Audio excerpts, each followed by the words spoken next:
مطلب ان کو پورے پشاور میں ادھر مقامی بندہ نہیں مل رہا تھا ہماری پی ٹی آئی میں، مطلب پی ٹی آئی ختم ہو گئی ہے، کوئی بندہ ہمیں نہیں ملے اور یہ کوئی بندہ ادھر سے نازل کر رہے ہم پر بجا اور آپ اس کو کی ٹکٹ دے دے۔ ارباب محمد علی صاحب، لیکن جو الزامات آپ لگا رہے ہیں ان کے ثبوت آپ کو دینا پڑیں گے۔ اگر وہ لوگ عدالت چلے جاتے ہیں تو آپ کے پاس دینے کے لیے کیا ثبوت ہے؟ کیا آپ یہ کہیں گے کہ سوشل میڈیا پر خبر تھی یا ایک اخبار میں آپ نے خبر پڑھی تھی اس لیے آپ نے اتنا بڑا الزام لگا دیا؟ بالکل، میں یہ کہوں گا، میں نے خود اخبار میں دیکھا ہے، اخبار میرے ساتھ پڑھا ہے، اور اس کے علاوہ ایک صحافی ہے میرے خیال میں لنڈن بیس ہے یا امریکہ بیس، ایک صحافی صاحب ہیں، وہ سپورٹر ہیں پی ٹی آئی کے، انہوں نے بھی ڈائریکٹ لگایا ہے الزام، اور یہ شاہ فرمان خود کہتے ہیں کہ انکوائری آپ کر لیں۔ میں بھی کہتا ہوں کہ انکوائری ہو جائے، یہ صرف میں نہیں کہتا، ہماری تنظیموں میں بہت زیادہ افسردگی پائی جا رہی ہے آج کل، بہت زیادہ خفا ہیں ہمارے پی ٹی آئی کے کارکن۔ آپ ذرا مطلب ایک کیلکولیٹ کر لیں، ایک اگین ارباب محمد علی صاحب وہی بات نا، آپ کہتے ہیں انکوائری ہو جائے، لیکن انکوائری میں پھر آپ کو بھی طلب کیا جائے گا، آپ سے ثبوت مانگے جائیں گے اور آپ سے پوچھا جائے گا کہ آپ کا سورس کیا ہے۔ بالکل میں جاؤں گا، میں ثبوت دوں، میں ان کو ثبوت دوں گا، میں کسی سے لے کر ان کو میں ثبوت دوں گا، انشاءاللہ سب کچھ واضح ہو جائے گا۔ لیکن ابھی آپ کے پاس ثبوت نہیں ہے؟ جی کسی سے لینے ہیں آپ کو؟ ابھی نہیں ہے، پھر جی ابھی آپ کے پاس ثبوت نہیں ہے۔ چلیں ارباب محمد علی صاحب، آپ کے اوپر یہ الزام لگ رہا ہے کہ آپ نے ٹکٹ مانگا تھا اور چونکہ آپ کو ٹکٹ نہیں دیا گیا اس لیے آپ یہ الزام لگا رہے ہیں، اور ابھی آپ نے کہا کہ آپ کے پاس ثبوت بھی نہیں ہے۔ میڈم دیکھیں، ہم کو ٹکٹ کے ایشوز کے 2-3 دن پہلے شاہ فرمان نے ہم 7 کینڈیڈیٹس کو بلایا تھا، ان میں ہم 4 پشاور کے تھے اور 3 آؤٹ ڈسٹرکٹ کے لوگ تھے۔ میں نے ان کو کہا کہ ہم چاروں میں سے ایک کو آپ دے دیں، پشاور کے جو ہم باشندے ادھر ہمارے آباء و اجداد ادھر دفن ہیں، ہم کو دے دیں، ہم ان 4 میں سے تو ہم یہ سیٹ جیت سکتے ہیں۔ لیکن آپ اگر کوئی اور جگہ سے بندہ لیں، میڈم اگر مجھے آپ پی ٹی آئی راولپنڈی یا لاہور میں مجھے ٹکٹ دے گی تو ٹکٹ تو ٹھیک ہے، میں لے لوں گا، میں الیکشن بھی لڑ لوں گا، لیکن پنڈی یا لاہور کے لوگ مجھے ایکسیپٹ کریں گے؟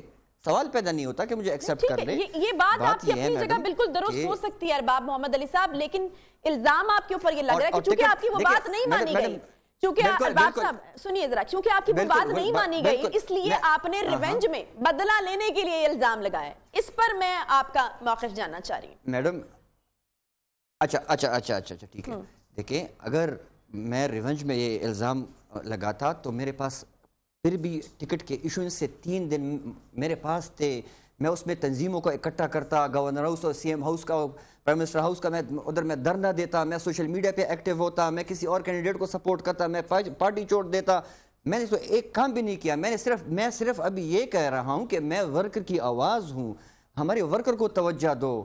آپ کوہاٹ میں ذرا دیکھ لیں، کوہاٹ میں ادھر پارٹی کے جنرل سیکرٹری کے بھائی یا بیٹے کو ٹکٹ ملے، انہوں نے 15,000 روپے لیے ہیں، 15,000 ووٹ لیے ان کو، ووٹ لیے انہوں نے، اور ہمارے پارٹی کے کارکن نے مطلب الیکشن لڑے، اس نے 25,000 روپے ووٹ لیے ہیں، 25,000 ووٹ لیے ہیں، ٹھیک ہے۔ لیکن پھر ٹھیک ہے، مجھے یہ بتائیے گا کہ آپ گئے، آپ نے ٹکٹ مانگا، آپ نے کہا کہ 4 لوگ اور تھے جو مقامی تھے، آپ نے کہا ان میں سے کسی کو بھی ٹکٹ دے دیجئے، کیا کہہ کر ریجیکٹ کیا گیا؟ کیوں ٹکٹ نہیں دیا گیا؟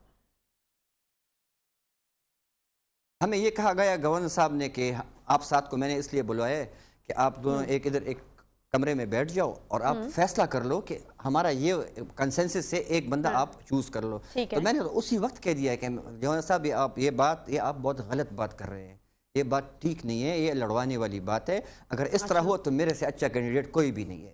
میں نے یہ کہا اس کو، اور پھر میں نے یہ کہا کہ گورنر صاحب آپ یہ سیٹ جو جس سیٹ پر آپ بیٹھیں ادھر مجھے آپ بٹھا دیں، میں اللہ کو حاضر ناظر جان کر اس میں مستحق بندے کو سیٹ دوں گا جو سیٹ جیت سکے، ٹھیک ہے۔ اس طرح تو نہیں ہوتا نا کہ آپ ادھر بیٹھ جائیں، چائے بھی آپ پیے، کھانا بھی کھائیں، ادھر رات بھی گزار لیں اور بس آپ ایک بندے کو وہ کر لیں۔ اچھا، رضوان بنگش صاحب تو کہہ رہے ہیں کہ آپ کی یونین کاؤنسل سے تو کوئی ووٹ ہی نہیں نکلے۔ بالکل ٹھیک کہہ رہے ہیں، بالکل ٹھیک کہہ رہے ہیں۔ اچھا، تو پھر آپ کی کارکردگی کیا ہوئی جس پر آپ کو ٹکٹ ملنا چاہیے تھا؟ آپ نے کہا کہ اس وقت آپ نے وہاں بیٹھے ہوئے کہا کہ مجھ سے زیادہ بہتر کینڈیڈیٹ نہیں ہے ٹکٹ کے لیے۔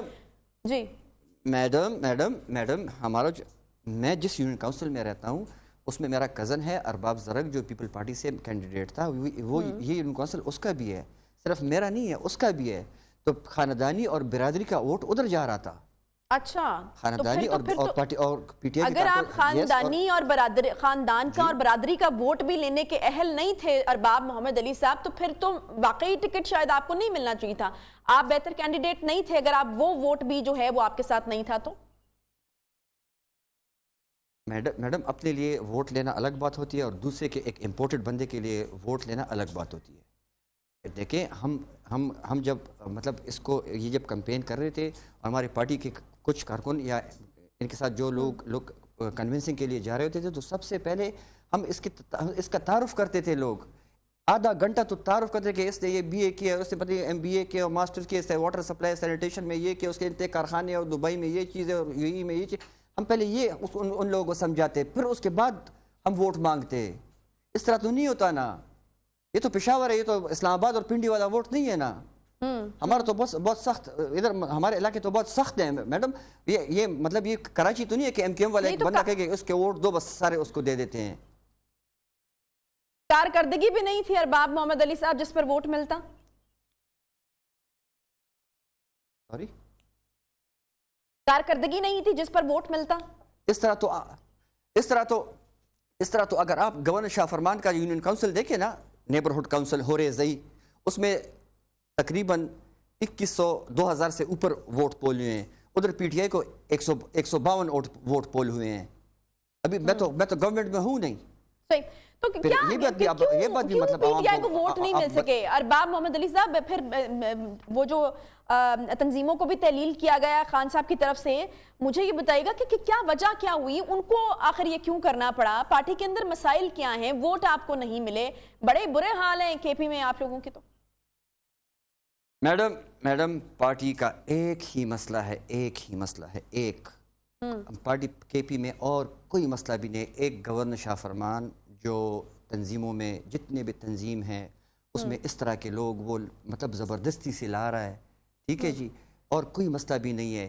یہ گورنر صاحب جو ہے نا، اس کا احتساب ہونا چاہیے. میں عمران خان کو اپیل کرتا ہوں، بار بار میں کہتا ہوں، ورکر کی طرف سے کہتا ہوں کہ اس بندے کا آپ ذرا احتساب کر لیں. یہ پارٹی کو دیکھیں، خیبر پختونخوا میں انہوں نے اس کی وجہ سے جمعیت علماء اسلام، پیپل پارٹی اور اے این پی دوبارہ جنی ہے، دوبارہ انہوں نے جنم لیا ہے. اس کی وجہ سے اسی نے غلط لوگوں کو ٹکٹ دیے ہیں اور اسی کی وجہ سے مطلب ہم کو اتنا بڑا نقصان کرنا ہے. یہ بہت بڑا لاس ہے ہمارے لیے. یہ مہنگائی وغیرہ کچھ بھی نہیں ہے میڈم. بالکل بہت بڑا لاس ارباب محمد علی صاحب، اور یقیناً اس کے جو اثرات ہیں ملک کے دیگر صوبوں پر بھی پڑیں گے. پنجاب میں بھی الیکشن ہونے جا رہے ہیں، وہاں پر بھی خطرے کی گھنٹیاں جو ہیں وہ بجنا شروع ہو گئی ہیں.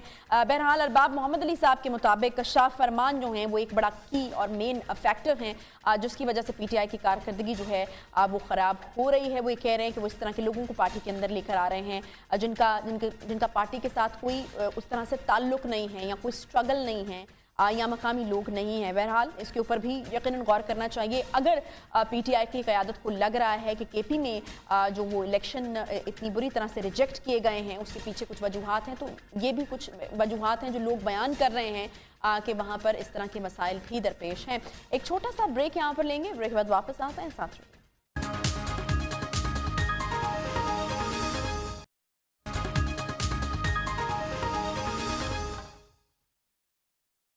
Welcome back. چیف جج جسٹس شمیم کا لندن میں دیا گیا بیان جو ہے وہ حلفی اداروں کو بدنام کرنے کے لیے نواز شریف کی نگرانی میں لکھوایا گیا. ایکسپریس ٹریبیون میں عرفان ہاشمی کی نئی خبر چھپنے کے بعد حکومتی وزراء کے موقف میں اب مزید سختی آنے لگی ہے. چیف جج رانا شمیم کے بیان حلفی پاکستان اخبار دی نیوز میں پبلش ہونے کے بعد اسلام آباد ہائی کورٹ نے نوٹس لیا تو خبر چھاپنے والے صحافی اور رانا شمیم کو توہین عدالت کے نوٹسز جاری ہوئے. بیان حلفی کے متن پر بحث ہوئی. سابق چیف جج رانا شمیم کے بعد بیان حلفی بھی پیش کیا گیا. حکومت پہلے دن سے اس بیان حلفی کو ایک سازش قرار دے رہی ہے، جبکہ اپوزیشن جماعتیں تحقیقات کا مطالبہ کر رہی ہیں. گزشتہ روز عرفان ہاشمی کی تحقیقاتی خبر پبلش ہونے کے بعد وزراء اور مشیران نے سابق چیف جج رانا شمیم کے حلف نامے کو توہین عدالت قرار دے دیا. مشیر برائے احتساب شہزاد اکبر نے اس خبر کو حیران کن قرار دیتے ہوئے کہا کہ رانا شمیم کا حلف نامہ توہین عدالت ہے. اس کے ذریعے اداروں پر اثر انداز ہونے کی کوشش کی جا رہی ہے اور عدلیہ کو نشانہ بنایا جا رہا ہے. جبکہ وفاقی وزیر اطلاعات فواد چودھری نے کہا کہ رانا شمیم نے حلف نامہ نواز شریف کے دفتر میں ان کے سامنے نوٹرائز کرایا. نئے انکشافات نے ایک بار پھر سے شریف فیملی کو سسیلین مافیا ثابت کیا.